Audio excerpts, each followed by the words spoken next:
Bienvenidos a la Biblioteca Nacional del Perú, la primera institución cultural del país. Reciban el saludo también de nuestras autoridades, del jefe institucional, el señor Juan Yandali Quintanilla, de nuestros directores, que en este momento se encuentran en otra actividad porque nuestra institución está postulando buenas prácticas, entonces están en este momento en otra actividad. Sin embargo, han dejado los saludos también a todos ustedes por acompañarnos en esta conferencia. Permítanme presentarles este ciclo de conferencias, Dos cabos de la literatura infantil y juvenil. Está organizado en coorganización por Ediciones Delirio y nuestra institución.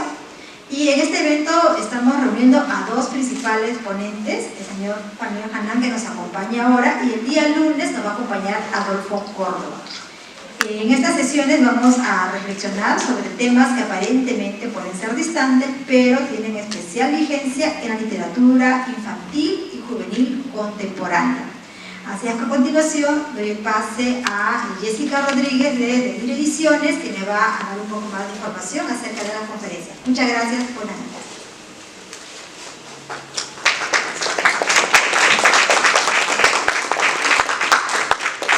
Buenas noches. Muchas gracias por acompañarnos esta tarde. Estamos realmente muy contentos, en primer lugar, de que la Biblioteca Nacional del Perú nos haya recibido. Algunos me conocen, otros, bueno, quizás recién hoy nos estamos viendo. Tengo muchos años haciendo libros, no solo escribiéndolos, sino sobre todo editándolos. Y también trabajando con los maestros, con las escuelas, con los especialistas. Y para mí ha sido muy grato acercarme esta vez a la Biblioteca Nacional y que me hayan recibido con tanto cariño, con tanto respeto. Creo que además esta es una ocasión especial, o va a ser una ocasión doblemente especial cuando recibamos también a Adolfo, porque en primer lugar, pues Fanuel es una persona que tiene también mucha experiencia en este campo, y no solo experiencia, sino que además ha sido uno de los pioneros en el estudio de la literatura infantil y juvenil, desde la teoría y no solo desde la promoción de la lectura. Es también un editor reconocido, un investigador, que ha estado asociado probablemente a las instituciones del libro infantil y juvenil más importantes de América Latina, pero también es un gran amigo y por eso estoy muy contenta que en cuanto él sabe que viene a Perú, pues nos contacte y nos diga siempre pues, que está disponible para lo que podamos nosotros soñar. Y esta vez ha sido una experiencia muy cortita porque él viene invitado por el Fondo de Cultura Económica para la primera FILIG en nuestro país, un evento que inicia mañana, se inaugura al mediodía en el IPNA de Miraflores, que está en Angamos con Arequipa, y desde ya pues están todos invitados también a ir a ver a Fanuel, que mañana presenta un libro además muy particular, un libro dedicado a la no ficción, y que se va a presentar a las 6 de la tarde en el auditorio principal del peruano norteamericano. Así que, bueno, están invitados también. Este encuentro tampoco hubiera sido posible si no hubiéramos contado con aliados que ya nos vienen apoyando hace un buen tiempo, como Idiomas de la Universidad Ricardo Palma. Y de hecho voy a ceder en un momento la palabra a la directora del Centro de Idiomas de la Universidad Ricardo Palma, que nos acompaña esta noche. Por favor.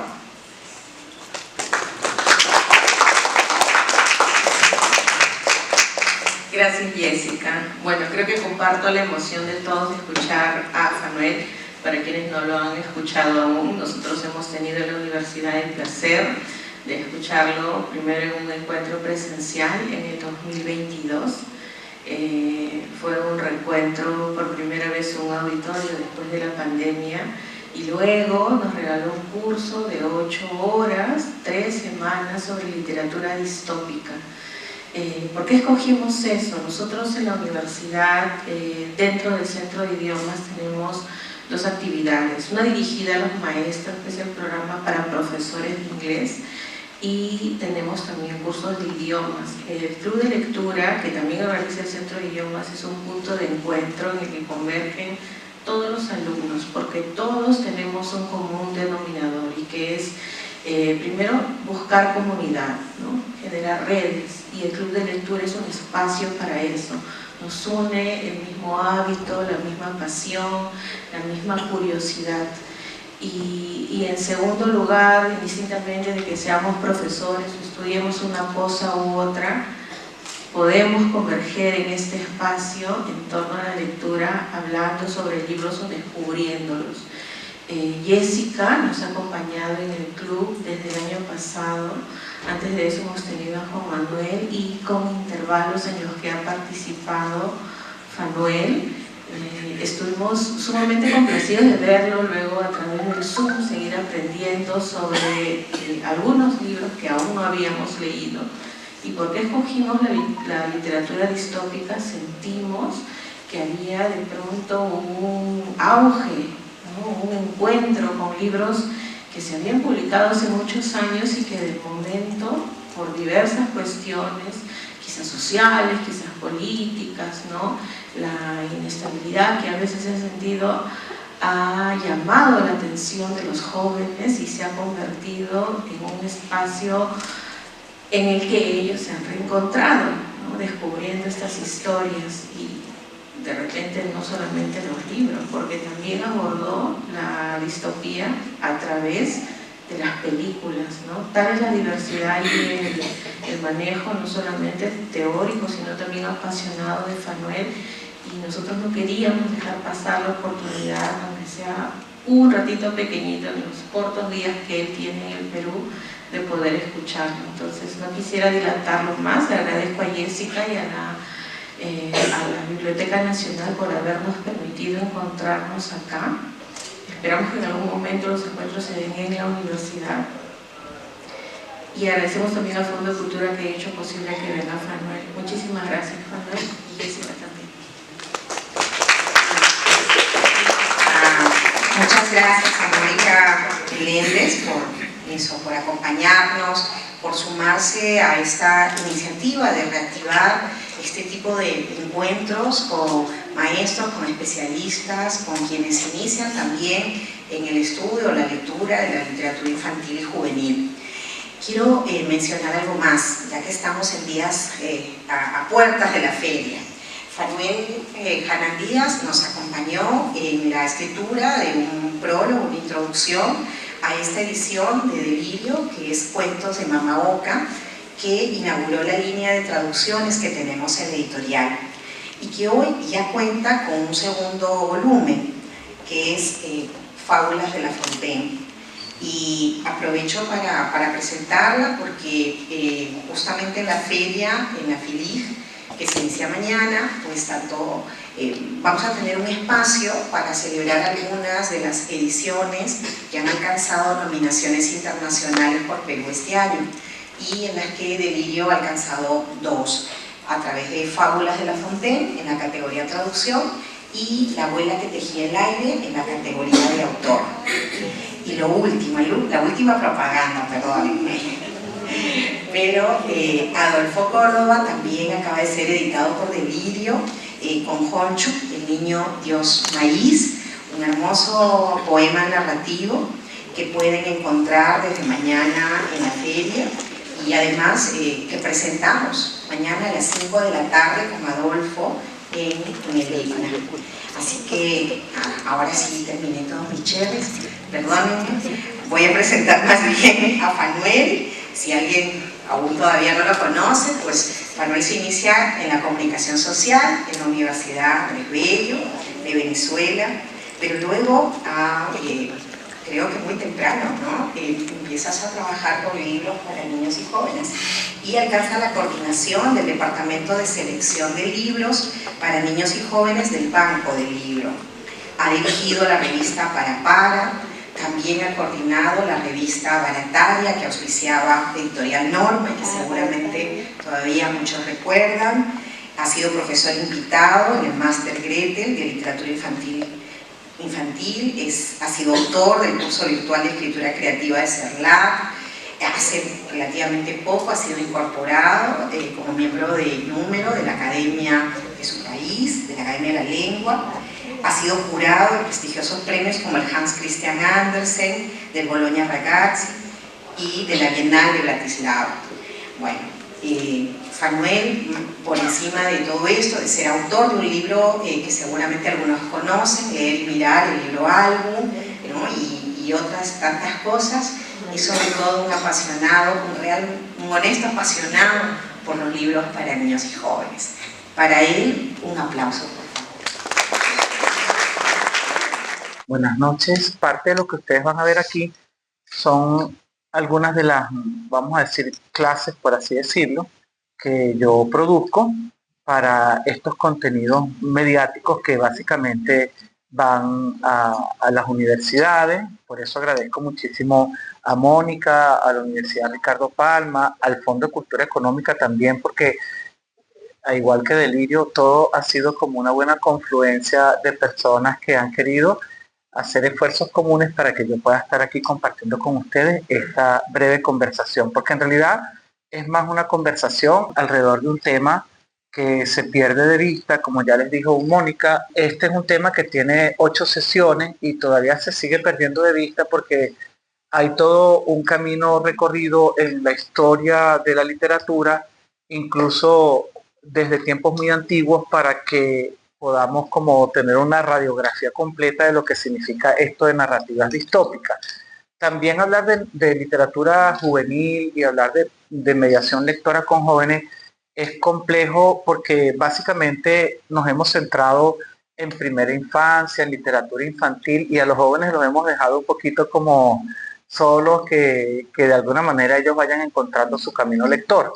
Y sin embargo, hoy en día las distopías, tanto en el formato visual como en el formato impreso, y toda una diversidad de posibilidades que este discurso cultural tiene para ellos, ha sido como adoptado, amado y muy apreciado por los jóvenes, a pesar de que no han sido obras escritas y pensadas para los jóvenes. Entonces yo voy a tratar de hacer como un camino, vamos a ver si me sale bien, y además voy a tratar de hacerlo como un tren bala porque es muchísimo contenido, pero trataremos como de cubrir estas secciones. Aquí yo presento un poco las categorías que voy a trabajar. Voy a trabajar las utopías, las distopías, también lo que es el pensamiento utópico o el utopismo, incluso hablamos de el utopismo social. También entraremos en esas grandes distopías del siglo XX para pasar a otras y cerrar con la saga juvenil. Entonces, lo primero es que me gustaría hablar de los antecedentes, porque cuando hablamos de distopía tenemos que ir un poco a los orígenes y no quisiera remontarme tan lejos. Lo más lejos que me puedo remontar es a la República de Platón. Este libro tiene como título Peripoliteia y es un libro que habla o define como ese estado o esa ciudad-estado ideal, que a su juicio debe estar regido por filósofos, y además de eso son muy, vamos a decir, como estratificados, una sociedad estratificada que tiene 3 grandes componentes: estos filósofos que se encargan de legislar, luego habla de los trabajadores, artesanos, campesinos y los guerreros. Esa sería como la división por clase. La mujer siempre parece bastante invisible aquí. Aristófanes tiene una comedia más o menos por esta época en el que habla de un país donde las mujeres son las que gobiernan. También está el mito de las amazonas, pero en casi todas las utopías las mujeres aparecen como un poco relegadas en el tema del poder. Luego, no hay posesión de riquezas, y además de eso, este hecho de que no haya propiedad privada va a definir muchas otras utopías y distopías. La propiedad privada es un elemento fundamental, la tecnología, también la superioridad racial, también algunas instituciones como la religión, el matrimonio incluso el adulterio, aparecen de muchas formas tocadas en las distintas utopías. La utopía realmente se refiere como a una sociedad ideal donde un escritor o filósofo trata de plantear y proyectar un mundo como él lo concibe ideal.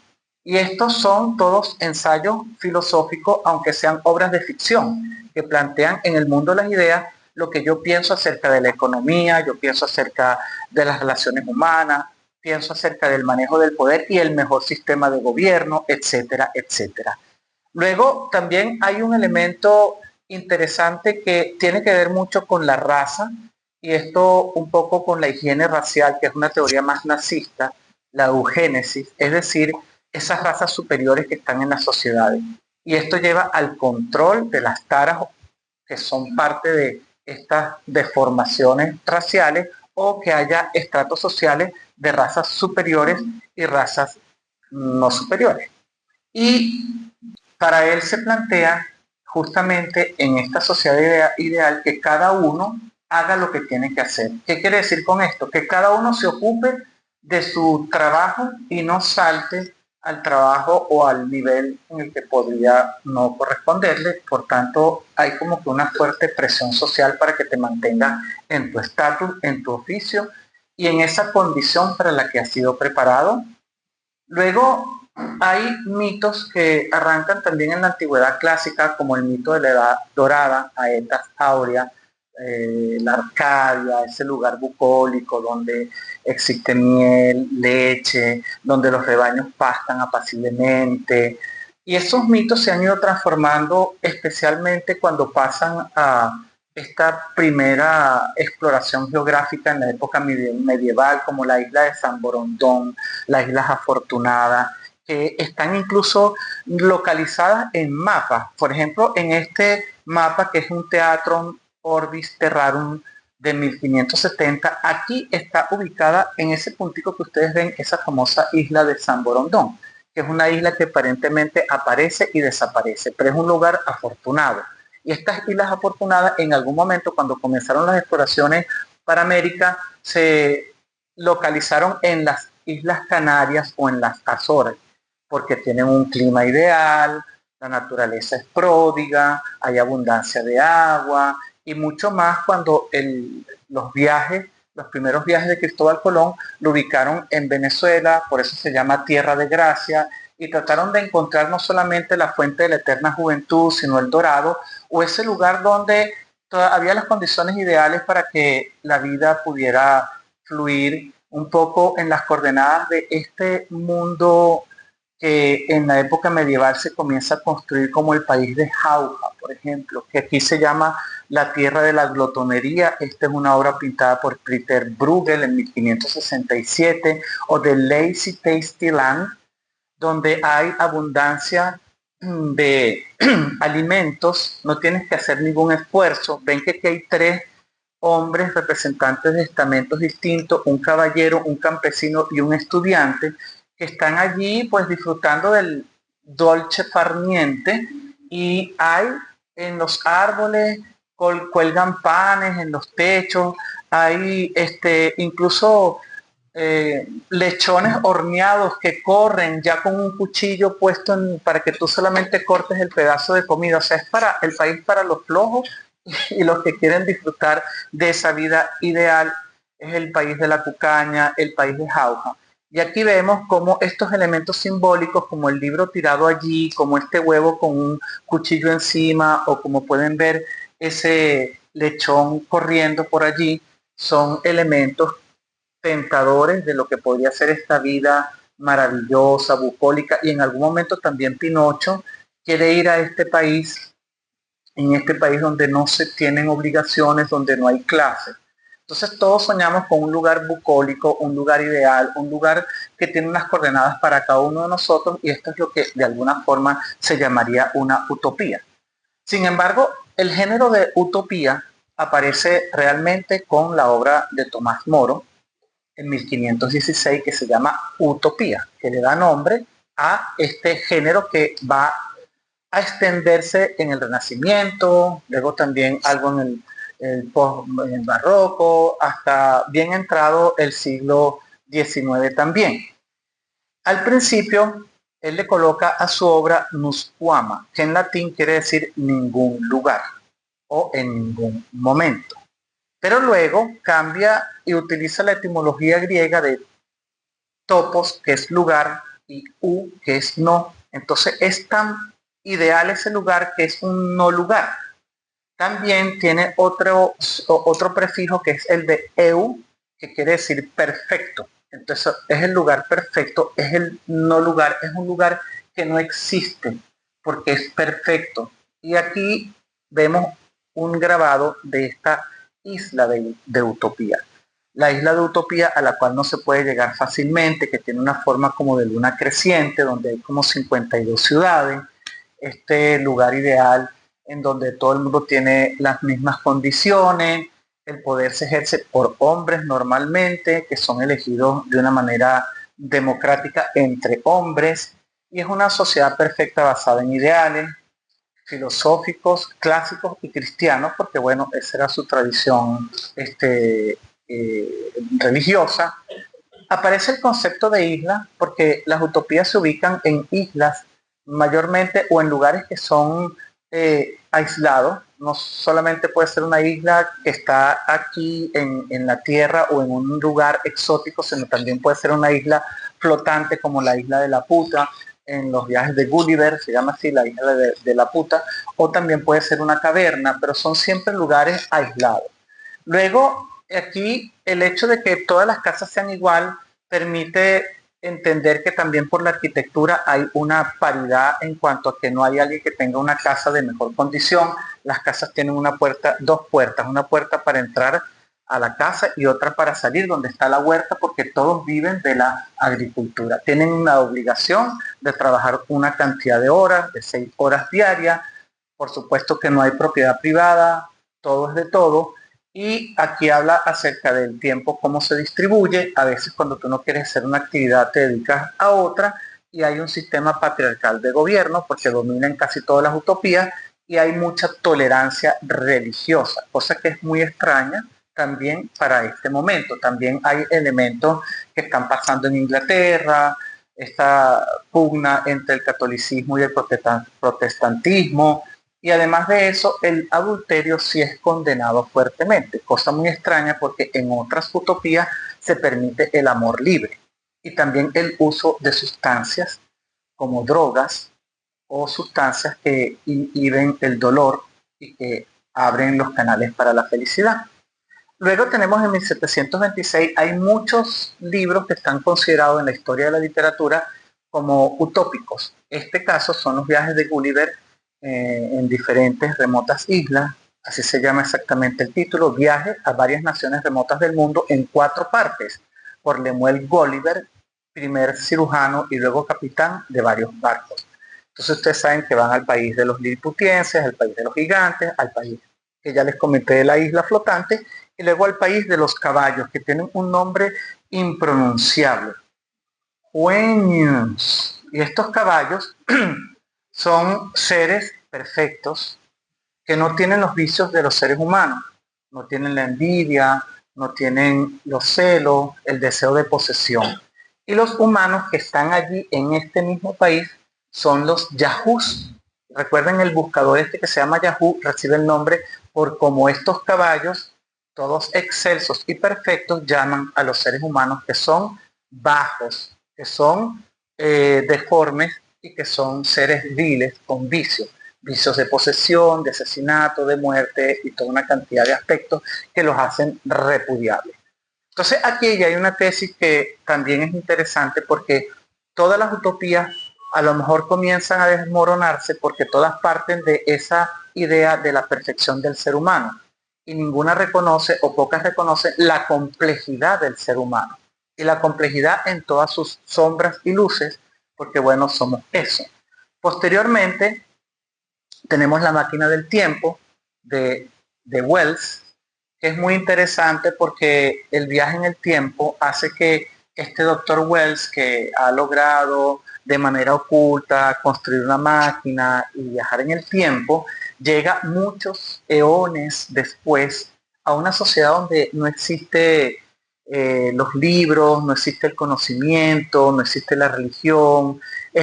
Son recuerdos muy vagos, pero allí existen dos sociedades, la de los Eloi, que viven en la superficie, que son diletantes, medio bobos, perfectos, bellos, hermosos, que solamente se alimentan de frutas, y luego los Morlos, que viven en la parte subterránea y son seres despreciables, abyectos, que se alimentan de estos Eloi.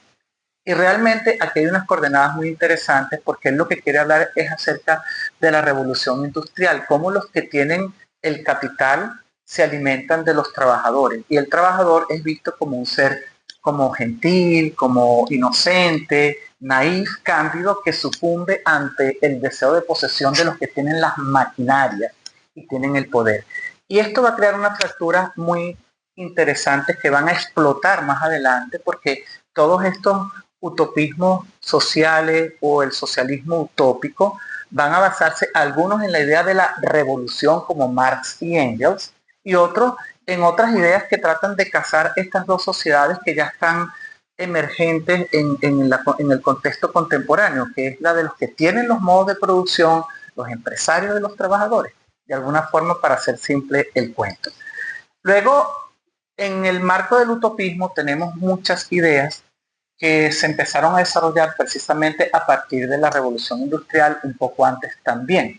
Hay algunas utopías como la ciudad del sol de Tommaso Campanella, que era un poco más hacia una teocracia, el dominio de lo religioso y también con algunas coordenadas como el amor libre que ya empiezan a asomar. Y otra que es la Nueva Atlántida, que justamente establece la capital en una isla que está al oeste del Perú precisamente y que es más que todo una sociedad dominada por la tecnología y el conocimiento. La tecnología es otra clave fundamental que va a definir la evolución de muchas utopías y también va a definir la evolución de muchas distopías. El hombre controlado por la tecnología o los efectos que tiene la tecnología en el ser humano. El utopismo se refiere a todas las ideas vinculadas con la creación de utopías. Entonces hay utopismo político, hay utopismos religiosos como el monacato, vivir en sociedades que son, vamos a decir, cerradas, amuralladas, donde tú allí experimentes la paz, el sosiego, encuentres la armonía en tu comunicación con Dios, o también la escuela misma con algunos pensadores se convierte como una utopía, la escuela como un lugar donde se puede formar al mejor ciudadano. Y todo esto tiene muchas ideas que están vinculadas. Estamos hablando ahorita del tejido de las ideas. El tejido de las ideas van desde el buen salvaje de Rousseau, que dice que el ser humano es bueno por naturaleza. Y entonces, si es bueno por naturaleza, ¿qué lo corrompe? ¿La sociedad o una mala educación? Entonces, desde este punto de vista, muchos pensadores como Locke, Celestín Freinet, el mismo Montessori, todos ellos hacen una concatenación, Froebel, todos una concatenación de cómo podemos construir el espacio ideal para que ese ser humano florezca en las mejores condiciones. Pero hay también incluso ecotopías, utopías acerca de lo que sería ese planeta cuidado y perfecto que de paso nos lo estamos devorando y lo estamos comiendo, lo estamos destruyendo. Y yo creo que al borde de todo eso tenemos el abismo como respuesta. Si el ser humano sigue caminando hacia esas tendencias, puede destruir la misma vida en el planeta. Entonces el utopismo se refiere a toda esa cantidad de ideas y modelos, específicamente lo que se llama el socialismo utópico. Y ese socialismo utópico llevó a muchos experimentos, incluso personas que se aislaron en Estados Unidos especialmente y también en Inglaterra, en ese momento en el que la revolución industrial estaba caminando, y se aislaron porque, bueno, consideraron que en esas comunidades como los cuáqueros, como comunidades que se encerraron, dijeron, bueno, nosotros vamos a practicar estas condiciones de vida para vivir nuestra utopía. Incluso granjas que se crearon, muchas, todas fracasaron porque en el fin, fueron estrepitosas, pretendían vivir alejados de la tecnología o compartiendo todo y todo es de todo, y creo que ahí es donde fallan como que los cálculos, porque de alguna forma el ser humano tiene unos instintos que son también, vamos a decir, sombríos e impiden como que compartir con la generosidad plena, el amor libre, el manejo del poder, de la violencia, etcétera. Me gusta mucho esta cita de Oscar Wilde que dice desde una mirada poética la necesidad de la utopía, y dice así: un mapa del mundo que no incluya utopía como un lugar no vale la pena ni siquiera mirarlo, porque deja fuera el único país en el que la humanidad siempre desembarca. Todos soñamos siempre en ese lugar ideal, en ese momento ideal, en esa sociedad ideal. Y cuando la humanidad desembarca allí, mira hacia afuera y viendo un país mejor, zarpa. El progreso es la realización de las utopías. Cuando tú piensas en un mundo mejor, bueno, incluso todos los avances científicos, incluso en medicina, son para de alguna forma conseguir un bienestar que hoy en día lo podemos cuestionar porque muchas veces está en las sociedades que tienen mayor dinero para lograrlo. Y hay muchos experimentos que se están logrando para prolongar la vida, otros para la manipulación genética, otros para esos sueños de tratar de fabricar tu bebé a la medida y toda una cantidad de adelantos científicos, muchos de los cuales desconocemos, pero que están sumergidos en esa idea de una sociedad perfecta. Entonces lo perfectible también es parte de lo que es la construcción de la utopía.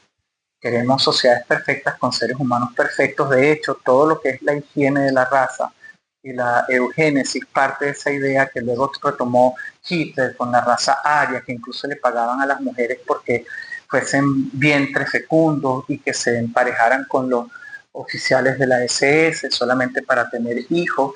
Y también incluso desde la época clásica los hijos maltrechos eran arrojados en sociedades como Troya. Es decir, siempre existe como eso de la sociedad hecha por hombres y mujeres perfectas en tamaño, en colores de ojos, en colores de piel, en capacidades pulmonares, en musculatura y toda una cantidad de aspectos. Entonces, la utopía está en la base de eso que podría ser el lugar perfecto, el lugar bueno, el lugar que deseamos. Y estas construcciones marcan cuáles son esas condiciones, como yo estoy diciendo, en el manejo del poder, en las relaciones entre las personas, en la propiedad privada, en el tipo de economía que se tiene, en el hecho de estar intramuros protegidos de influencias externas y toda una cantidad de aspectos. Cada uno ideó su, vamos a decir, su utopía a su manera. La Nueva Atlántida de Francis Bacon, Tommaso Campanella con la Ciudad del Sol y Tomás Moro con Utopía. Pero a nosotros nos interesa hablar de las distopías porque es un género que se ha aclimatado muy bien al lector joven. Y siempre valdría hacerse la pregunta, ¿por qué los jóvenes se han sentido tan vinculados con las distopías? Yo pudiera adelantar ahorita una tesis que quizás ha estado en el terreno sumergido de las ideas de por qué los jóvenes aman las distopías, y básicamente es porque tienen una gran preocupación por el mundo que van a recibir. Nosotros los adultos ya hemos vuelto este mundo un desastre y le estamos dejando a ellos una herencia bastante hipotecada. Entonces para ellos es como ver ese futuro oscuro, negro, en muchas tendencias. Por otro lado, las distopías pueden funcionar como no solamente espejos de un momento histórico, porque es interesante explorarlas desde ese punto de vista. Cuando surgen los totalitarismos en Europa, entonces hay una distopía como Nosotros de Samiatin, que es un ruso y es el que abre todo el camino de las distopías, pero es porque tiene un reflejo de la época. Pero muchas distopías permiten la proyección. Es decir, si seguimos con esta tendencia, en unos años nos va a pasar esta desgracia. Pero también hay una idea muy sólida en que utopía y distopía están como parte de un solo concepto.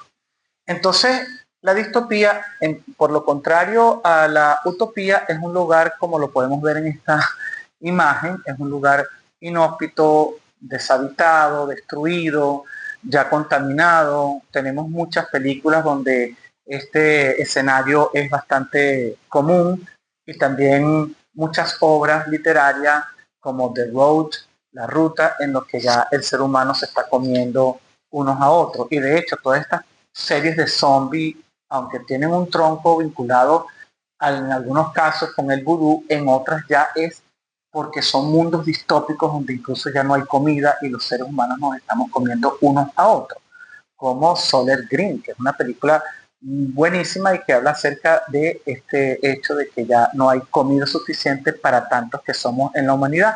Hace poco pasamos los 8.000 millones, para algunos proyectan que podemos llegar a los 12.000 millones y ese es el pico, otros dicen que vamos a llegar a 15.000 millones.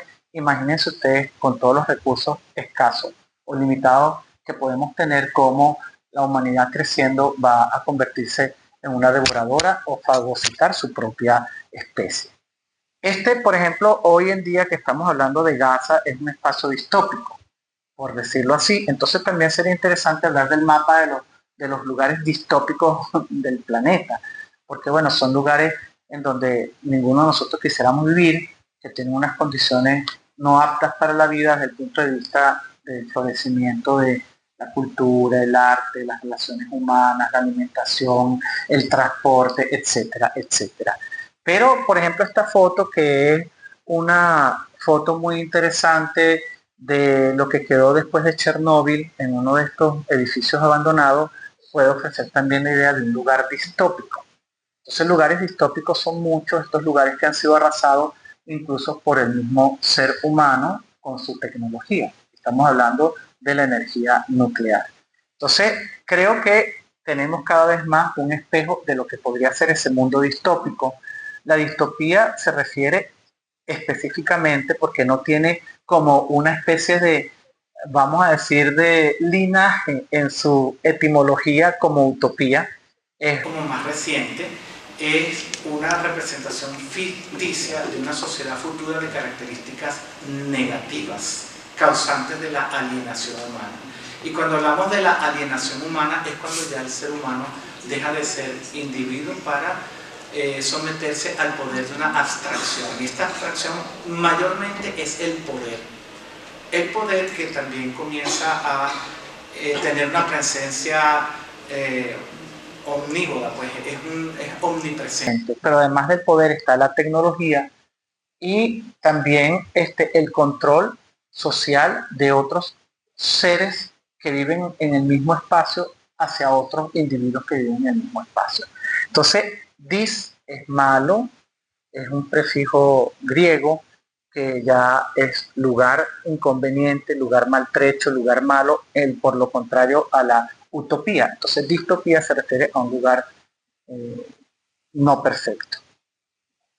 Ursula K. Le Guin, que creo que es una de las grandes escritoras de ciencia ficción y también de escritura distópica, ella habla de una manera muy interesante de esa idea que le estaba diciendo, que Margaret Atwood denomina como con un término que es la ustopía. Entonces tenemos la utopía, la distopía y la ustopía. Y la ustopía es esa relación simbiótica entre utopía y distopía. Y ella dice así en un blog que está en la página, que está en internet. Toda utopía posterior a utopía, o sea, esta que está en mayúscula es la de Tomás Moro, ha sido de forma clara u oscura, real o posiblemente, a juicio del autor o del lector, un lugar bueno y malo a la vez. Toda utopía contiene una distopía, toda distopía contiene una utopía.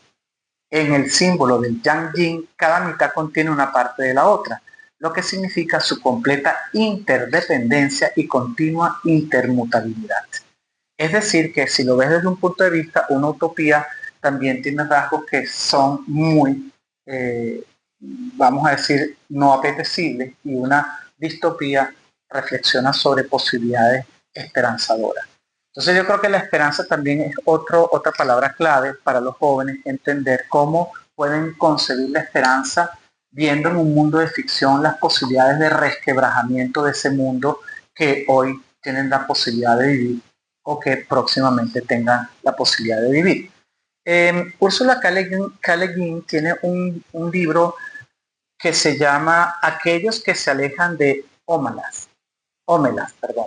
Y este es un cuento de unas 5 paginitas que lo pueden conseguir también en internet y que habla acerca de esta sociedad como un poco en el interior de Estados Unidos, como decir, como en el Estados Unidos, en la América profunda, en una sociedad bucólica, campesina, donde hacen celebraciones, justamente están en el momento de una celebración. Y ella habla de ciertas coordenadas, como por ejemplo lo del amor libre, habla también del uso de sustancias, pero que la felicidad se sostiene por otras cosas. Y cuando ya vemos cómo se sostiene esa felicidad, ella habla de que en un sótano está un niño, que no sabemos si es niño o niña, un ser que está allí en un cuarto inmundo, asfixiante, que vive en sus propios excrementos y que todos los habitantes de Ómela van a verlo en algún momento de su vida. Van a verlo porque saben que de esa desgracia, de ese ser que está allí, depende su felicidad. Entonces es como esa contraposición, que en un mundo perfecto siempre hay seres que causan esa felicidad de esas personas que están en una capa como un poco viviendo aristocráticamente o de una manera muy feliz. Entonces hay un impacto con el que cierra esta historia que me gustaría transmitirles, porque cuando ya los niños de Ómelas tienen conciencia de que hay un niño allí y que no pueden hacer nada por ayudarlo, o los adultos de Ómelas saben que ese niño está allí, comienza entonces el cargo de conciencia. ¿Y qué pasa cuando ya tienes instalado ese cargo de conciencia? Leamos brevemente lo que dice el cierre de esta historia. A veces un adolescente, chico o chica que van a ver al niño no regresa a su casa para llorar o enfurecerse. No, en realidad no vuelve más a su hogar. Otras, un hombre o mujer de más edad, cae en un mutismo absoluto durante unos días. Bajan a la calle, caminan solos y cruzan sin vacilar las hermosas puertas de Ómelas. Siguen andando por las tierras del labrantío. Cada uno va solo, chico o chica, hombre o mujer. Anochece. El caminante pasa por las calles de la ciudad, ante las casas de ventanas iluminadas, y penetra en la oscuridad de los campos. Siempre solos, se dirigen al oeste o al norte, hacia las montañas. Prosiguen, abandonan Ómelas siempre adelante y no vuelven. El lugar a donde van es aún menos imaginable para nosotros que la ciudad de la felicidad, esa de donde han salido. No puedo describirlo en absoluto. Es posible que no exista, pero parece que saben muy bien a dónde se dirigen los que se alejan de Ómelas. Entonces sigue siendo aplastante que tú sepas que tu felicidad ha dependido de un ser despreciable y que tú sepas que existe y no puedes hacer nada por aliviar eso. Entonces, ¿qué termina? O te vuelves loco, o te vas de allí, o erras sin saber hacia dónde. Entonces, esa felicidad es inalcanzable y de alguna manera es un final un poco aplastante. Ya para el siglo XX, llegando como que a lo que nos interesa concretamente, existen muchos eventos que están en las coordenadas de lo que podría ser la desesperanza y por qué muchas distopías nacen justamente en esta bisagra, por así decirlo. La Revolución Mexicana, con todo lo que significó en cuanto a la rebelión contra la pobreza y la injusticia social. Luego la Primera Guerra Mundial con el horror que eso supuso, y es la guerra en la que se utilizan por primera vez las armas químicas y la destrucción de Europa, lo que es la desesperanza total, pero también comienza esta famosa gripe española que arrasó con más de 90 millones de personas en el mundo. La revolución bolchevique en Rusia, de la cual bebe Samyatin, el autor de la primera distopía, que creyeron muchísimo en esta revolución que después terminó siendo un fraude para ellos. La Gran Depresión, entonces el tema económico es una coordenada que afecta el hambre Y hay cuentos como El jinete del cubo o La cueva del mismo Sanyati que hablan de la miseria absoluta y de la falta de piedad de otras personas que pueden tener carbón y no te lo dan, aunque les sobre, y que te puedes morir de frío. La Guerra Civil Española y luego la Segunda Guerra Mundial. Entonces imagínense comenzar un siglo XX con todos estos eventos catastróficos que te dan aldabonazos y reflexiones profundas de la humanidad que se va para un estercolero. Entonces creo que estos autores tienen mucha razón y hay mucho sentido de por qué se construyen en este momento histórico estas distopías. Entonces creo que hay que entender toda la producción literaria en su contexto y en este caso estos eventos marcan el nacimiento de las distopías más importantes. La primera de ellas es Nosotros, de Yevgeny Zamyatin, un ruso que bueno, fue muy pro revolución bolchevique y después se tiene que exilar. Es perseguido, preso por los zaristas y luego preso por los bolcheviques. Y él escribe una obra en donde básicamente hace una crítica feroz a los sistemas totalitarios. Es una obra en la que ya el hombre ha perdido hasta su nombre. Por eso hay dos protagonistas, D503 e I330, que se enamoran. Esta es una sociedad compleja en cuanto al manejo del poder, porque hay un ser, el gran bienhechor, que es un ser que todo lo ve como si estuviese omnipresente y te vigila. Y tanto te vigila porque no existen materiales de construcción que te sean opacos. Todo es como de vidrio transparente. Solamente tienes permiso de poner como una cortina cuando vas a tener sexo, nada más. Pero de resto siempre todos te están viendo, todos te están vigilando y tú puedes ser sujeto de delación de cualquier forma. Luego hay una glándula que se supone que tiene el cerebro, que es la glándula de la fantasía, que le extirpan a las personas para que no tengan la capacidad de fantasear y de pensar. Y cuando ocurre esto, bueno, lo que hacen es extirpártela porque es un acto revolucionario. En casi todas las distopías hay mundos que se contraponen, el de arriba y el de abajo, o un mundo salvaje con un mundo, vamos a decir, no domesticado, pero sí un mundo donde existe esa sociedad perfecta. Entonces hay un mundo salvaje donde están estos como revolucionarios, son personas, bueno, una naturaleza exótica, agreste, con personas que son, que no están bajo los preceptos de esta sociedad, todos viven con miedo, viven con control, además de eso no tienen nombre y de alguna forma todo está regulado, hasta los hijos que pasan a ser parte del Estado, cuántas veces puedes tener relaciones, qué comes, todo está regulado por parte del Estado. Entonces, claro, obviamente que es una crítica al sistema stalinista, por eso fue perseguido y esta obra fue prohibida en Rusia y solamente se publicó en 1988 en ruso, porque primero salió en inglés, en francés, Numen en francés, como nosotros, que no es el yo, sino nosotros, la sociedad común, y no perdemos la identidad.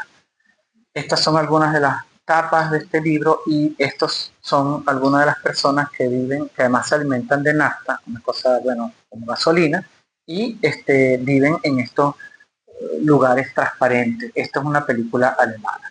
Luego tenemos en 1932 Aldous Huxley, que es muy valioso porque va a marcar una especie de quizás giro dentro del tema de las distopías, porque aquí él habla de esta sociedad perfecta que vive alienada, hablamos de la alienación siempre, tomando una píldora que se llama soma. Y esta soma con gramos en distintas medidas y en distintos días de la semana te ofrecen esa dosis de felicidad. Además, a las mujeres se les inhibe el deseo de ser madres. Y todos los niños nacen en incubadoras artificiales.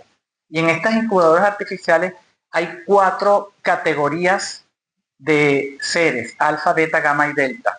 Entonces los alfa obtienen el poder junto con los beta de alguna forma y los delta se dedican a los trabajos sucios, pero ellos no se rebelan porque ellos son adoctrinados con la hipnosis nocturna, porque aparece también esta idea de la hipnosis nocturna de que tú tienes que estar en tu clase social y para eso es que vienes a este mundo. Entonces empiezan a enseñarle a odiar cosas que no son de su clase social y amar cosas que sí son de su clase social, y cuando hablamos de clase social es del trabajo. Es decir, si te toca ser un obrero o un limpiador, vas a amar eso que te toca hacer. Entonces las sociedades están estratificadas. Hay un protagonista, Bernard Marx, que de paso se llama Marx, que es un hombre que tiene como una especie de, como Divergente, si han visto la saga Divergente, que como tiene un defecto porque en su gestación unas gotas de alcohol le permitieron como interrumpir parte de lo que sería su convicción, y comienza a explorar y a rebelarse un poco contra este poder instituido. Existe también el mundo agreste, donde vive unos seres que sí mueren, que sí envejecen, que sí tienen hijos, y allí encuentran al salvaje, a Smith el salvaje. Entonces, esta relación entre el mundo, vamos a decir, perfecto, donde los seres ocupan su lugar, donde viven felices y tienen sexo todos con todos prácticamente, es decir, no hay una regulación y además no existe el matrimonio ni el deseo del matrimonio, es como que una sociedad que vive un poco idiotizada. Y creo que esto es permanente en muchas de las distopías, es cuestionar la alienación. Hoy en día son las pantallas, son los celulares, pero en ese momento, pues pensar, cuando la tecnología no había avanzado, que hay una alienación superior, es interesante porque ya son personas que tienen la capacidad de ver más allá. Yo creo que eso también es un elemento fundamental de las distopías, que ven más allá, que pueden imaginarse cómo será el ser humano en 50 años, en 100 años, si siguen abonando esta tendencia. Bueno, no se conoce el arte, ni hay libre pensamiento, no hay libros, un poco Fahrenheit 451, los libros están prohibidos, no puedes pensar. En el caso de Wii era que te extirpaban ese ganglio de la fantasía, pero siempre es extirparte la capacidad de ser tú como individuo y someterte al colectivo. Y el colectivo puede tener muchas formas. Vamos a ver cómo monstruosamente en la próxima distopía aparece el Gran Hermano. Entonces, justamente aquí vemos cómo este pequeño feto que va creciendo, pero que tiene forma de píldora, habla acerca de eso, la inhibición de la maternidad, pero también como la fabricación de seres de acuerdo a características particulares, que lo vamos también a ver hasta en películas más recientes. Luego, en 1949, aunque fue escrita en 1948, aparece en 1984, que es quizás la más terrible de todas las distopías de este momento, porque ahí las coordenadas son altamente, bueno, incluso yo diría que tiene mucho que ver con estos totalitarismos que se están imponiendo ahorita en este momento histórico.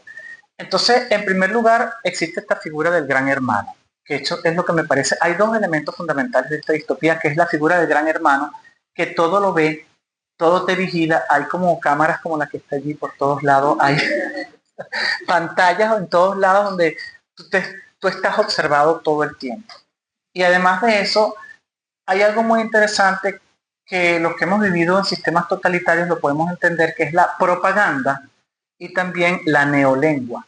La neolengua es decir, con el lenguaje cosas contrarias a lo que realmente significa. Y en todo caso, lavarte el cerebro para que tú tengas como un lenguaje distinto y comiencen a cambiar las instituciones, los ministerios se llaman de otra forma, existe un ministerio de la felicidad que lo que produce es infelicidad, etc. Y toda una cantidad de aspectos que cuestionan cómo el lenguaje manipula a las masas. Entonces yo creo que en este sentido, fíjense ustedes, existe el Ministerio del Amor, que no produce el amor, porque además están prohibidas las relaciones sexuales de alguna forma si no está como dentro de unas coordenadas. El Ministerio de la Paz, que se encarga es de favorecer la guerra, el de la abundancia, que favorece es y justificar el hambre, etc. Entonces, y el de la verdad, que lo que hace es manipular la información. Incluso hay personas que están recortando todas las noticias para cambiarlas y cambiar permanentemente la información para que tú lo que crees que es verdad termina siendo media verdad y luego termina siendo mentira. Entonces nada es verdad. Yo creo que esto quizás es lo más terrible de esta distopía, y sobre todo el tema de la tortura, que al final el personaje es sometido a una tortura terrible por amor.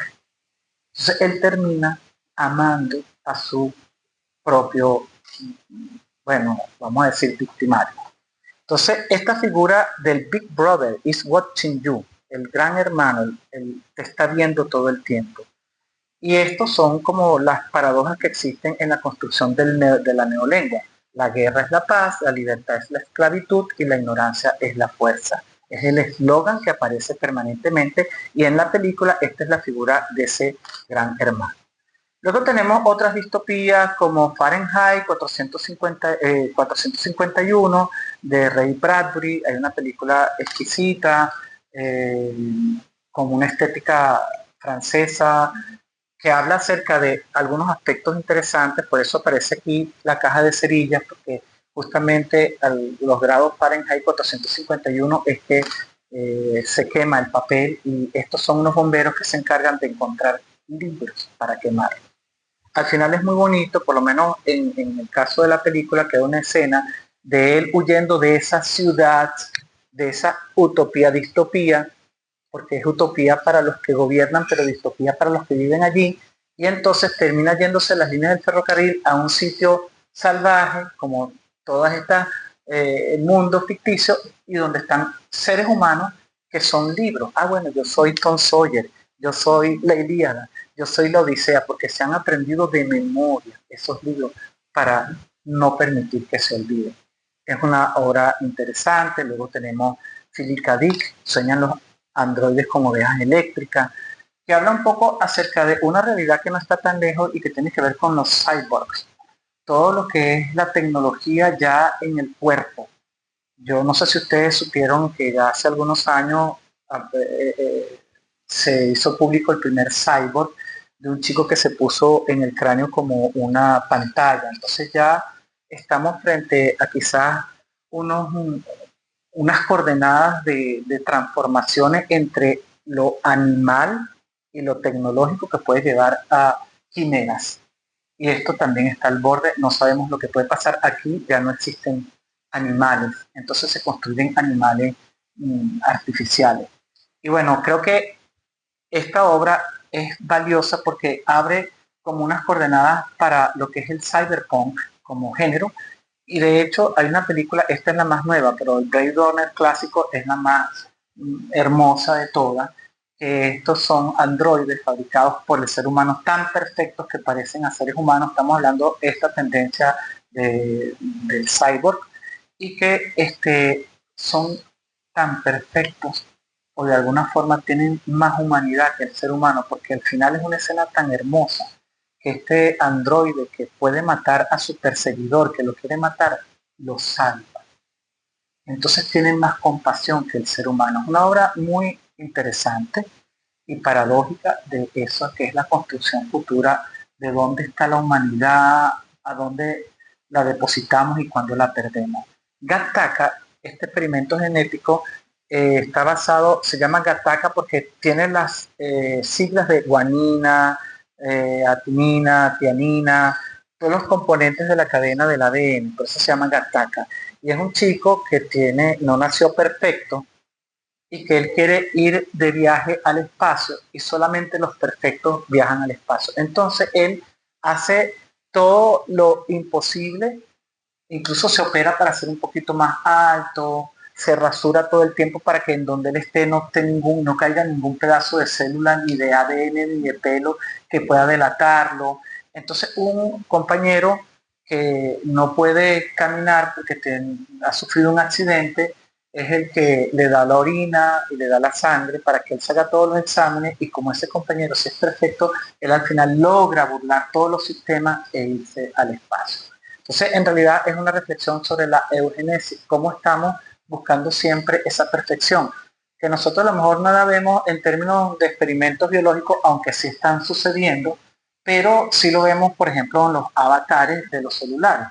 Todos queremos una figura perfecta, nos quitamos el Photoshop, nos quitamos las arrugas, nos ponemos los ojos más grandes, nos cambiamos de nombre, nos cambiamos el color de los ojos. Entonces hay todos unos patrones de lo que sería ese ideal de belleza que hemos construido socialmente, y nadie pareciera estar conforme ni con sus orejas, ni con su nariz, ni con el tamaño de su cuerpo. Entonces todas esas construcciones también derivan en esta posible distopía.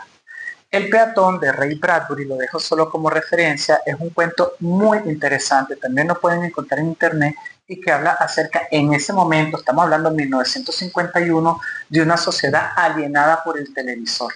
Y nosotros, ¿por qué lo comento? Porque ahorita hablamos de la adicción a las pantallas y en ese momento dice, mira, en todas las casas lo único que hace la gente es ver televisión. Y hay un escritor medio loco que sale a la calle a tomar aire, a refrescarse, a pensar, y un coche de la policía que automático lo agarra y le empieza a preguntar, bueno, ¿por qué hace usted aquí? Bueno, porque estoy paseando. ¿Pero por qué está paseando usted y no está en su casa? Bueno, porque no estoy solo. Bueno, ¿pero por qué no está viendo la televisión? Bueno, porque estoy paseando, yo soy un escritor. Al final lo meten preso porque, bueno, no está viendo televisión.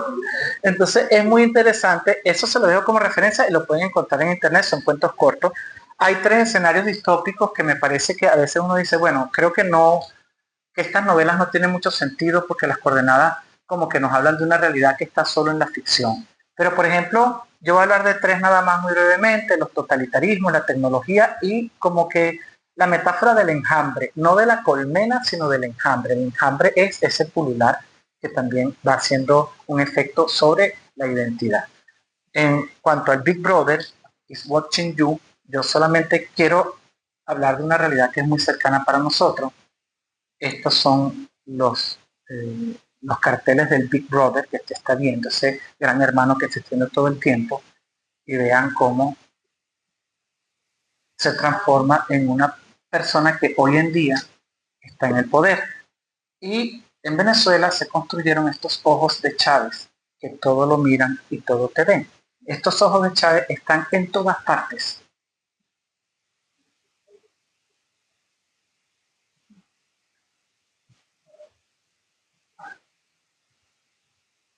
En las escaleras, en las columnas, en los edificios públicos. Entonces, cuando hablamos del Big Brother y esa utopía orwelliana, está muy presente hoy en día. De hecho, esta noticia la acabo de... Ahorita cuando estaba hablando con ustedes la encontré y le tomé foto. Todo lo que ve y todo lo que oye, Maduro anuncia una aplicación para reforzar la vigilancia social. O sea, una aplicación que se está haciendo para vigilarte y que todo lo que veas y todo lo que oyes se pueda saber. Entonces, estamos al borde de un totalitarismo de ese tipo de distopía. Luego, la tecnología, cómo te ha subsumido. Estamos hablando ahora de la tiranía de los algoritmos y lo que sería la adicción. Pequeña anécdota o pequeña información. Hay una compulsión a ver el celular aunque no suene. Dicen que hay un promedio de hasta 500 veces que tú ves el celular en el día aunque no suene. No te das cuenta, pero lo ves. Y eso es lo que se llama el FOMO, el Fear of Missing Out. Es el miedo a perderte algo. Algo que tú no sabes qué es, pero que está allí en ese celular. Entonces, cuando hablamos de la tecnología, hay muchas aristas. Desde la tecnología para la medicina y la manipulación genética. Entonces, ahí también tenemos también esa tecnología para la construcción de la voluntad del ser humano y dominarte y estar omnipresente. No sé si a ustedes les ha pasado que están hablando en su casa y dicen, bueno, yo quiero ir para, no sé, para Marruecos. Y de repente cuando abren el celular, viaja a Marruecos, oferta de no sé qué. O sea, es que incluso algunos CEO de estas compañías le ponen tirro a la pantalla, a la cámara de la computadora. Entonces sí hay una especie de lo que se llama el mundo de la infoxicación por la cantidad de información y también la tiranía de la tecnología. Esto es una serie muy interesante que está en Netflix, que cada capítulo es más avasallante que el otro.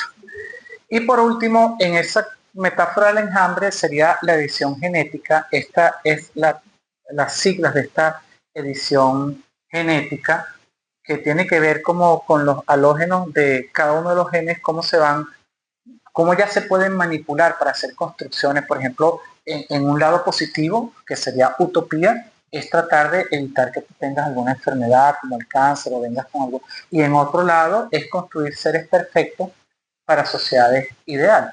Entonces, bueno, altura, color de ojos, aptitudes, etcétera. Y esto es una noticia apabullante de las últimas semanas, que ya China ha construido estos vientres artificiales.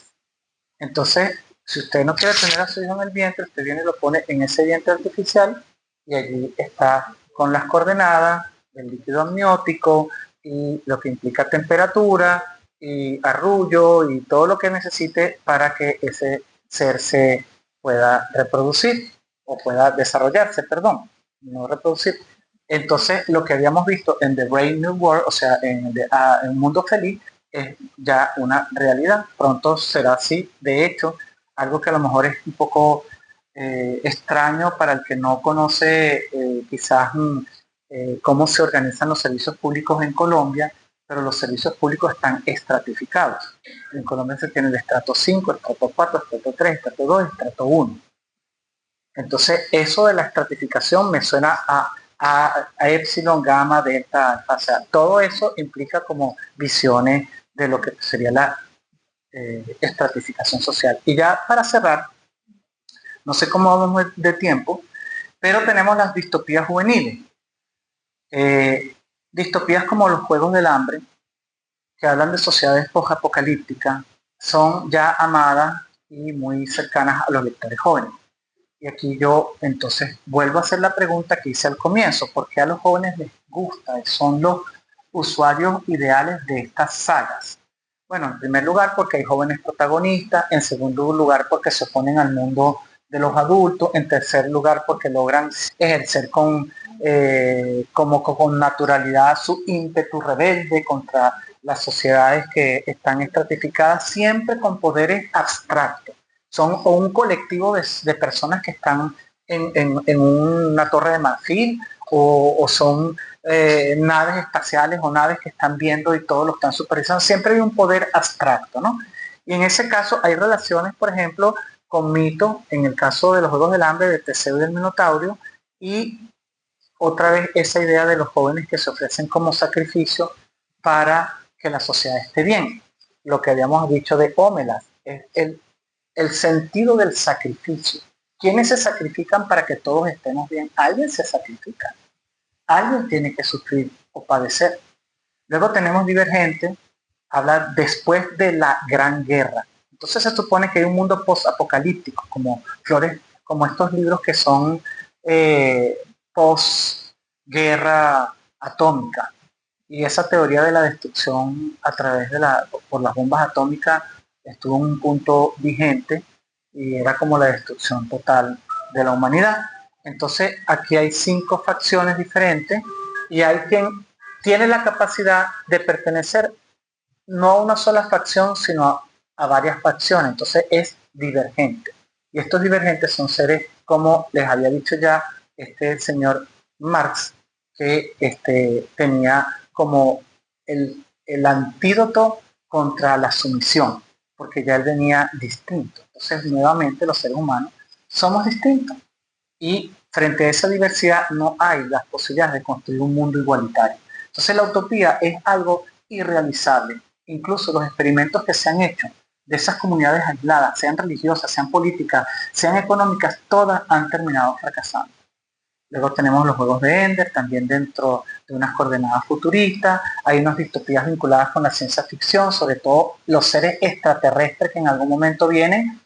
Pocos son como E.T., que son benéficos. La mayoría son los que nos quieren devorar, comer, quitar nuestros recursos. Entonces aquí está un poco planteado esa misma idea de estos insectos que vienen a destruir al ser humano.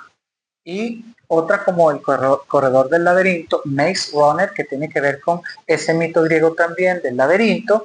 Y en todo caso, aquí hay como una especie de sociedad que ejerce una vigilancia y control sobre un grupo de jóvenes que están sometidos a unos experimentos a ver si ellos pueden salir ilesos de la gran quemadura, porque ya, como decir, como la atmósfera ya no es posible para la vida. Entonces, en estos libros se plantean unas coordenadas en las que los jóvenes son protagónicos, pueden ejercer el cambio, tienen un mundo desolado, pero que incluso a veces no saben ni por qué están allí. Entonces son obras que le dicen, tú puedes cambiar, aunque seas joven, aunque conozcas menos, puedes cambiar ese desastre en el que tú has nacido.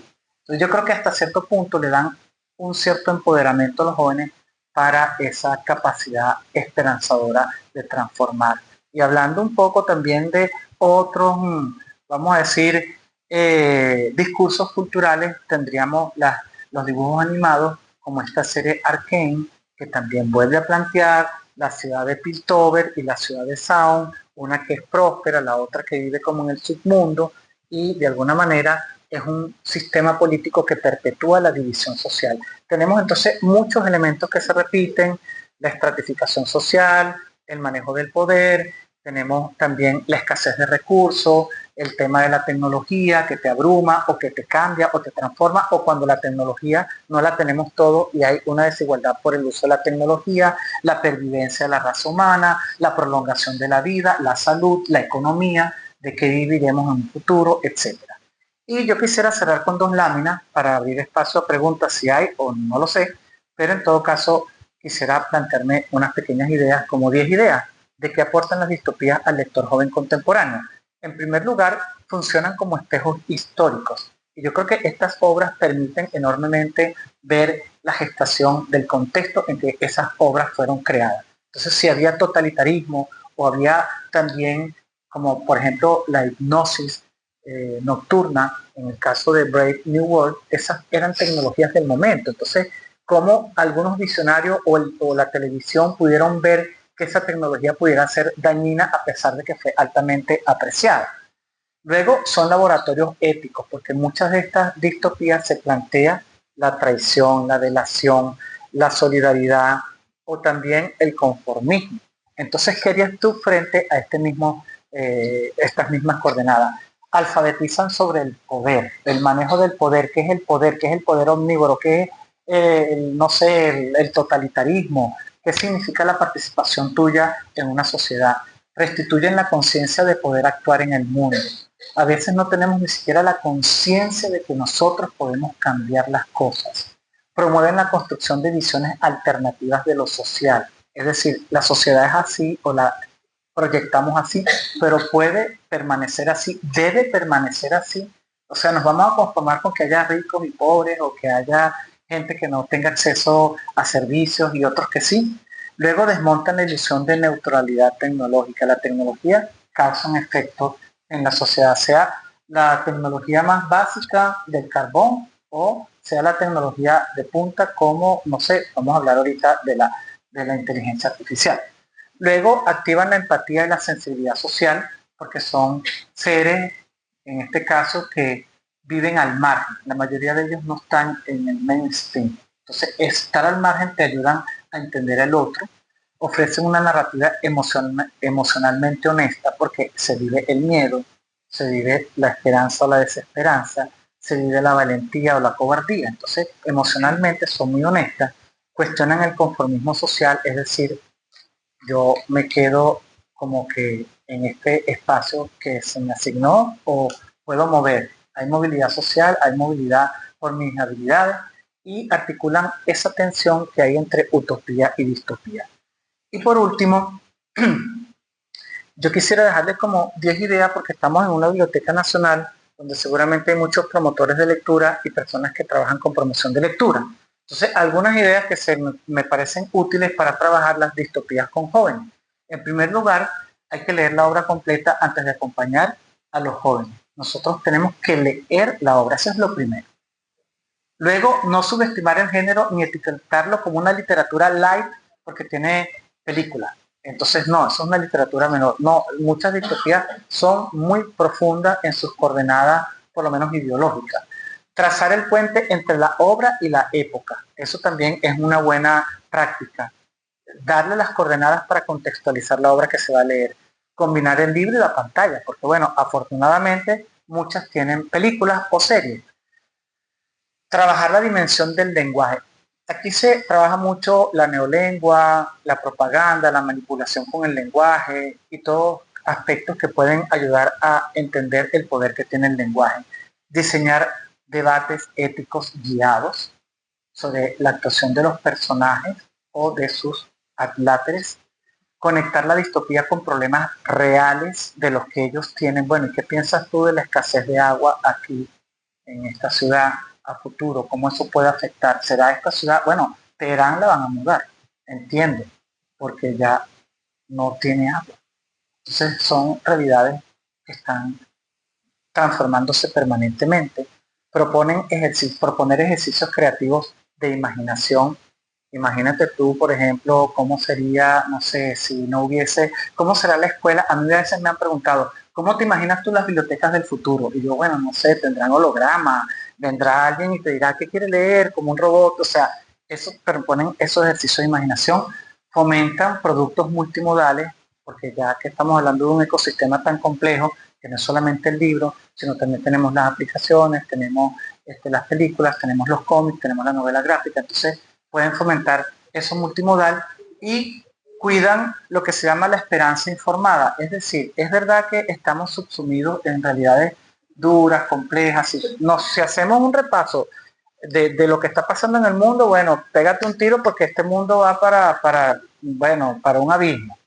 Pero ¿por qué no construimos? Y es más difícil construir la visión esperanzadora, sobre todo en el tema ecológico. La verdad que ves las noticias, la cantidad de campos de fútbol que se pierden equivalentes en las selvas amazónicas, pero las fuentes de aguas que se pierden, las especies que están acabando a una velocidad increíble. Tú dices, en algún momento tenemos que parar y decir, ya va, vamos a tomarnos un respiro, porque si no, vamos a ser caput. Y creo que con esto yo terminaría. Les agradezco muchísimo su escucha atenta y también, bueno, a todos los que han hecho posible que yo esté aquí, a Biblioteca Nacional, a Belirio, a la Universidad Ricardo Palma, al Fondo de Cultura Económica, y creo que ya sería, le dejo mis coordenadas y no sé, creo que ya sería un espacio para, si hay preguntas, con mucho gusto. Gracias.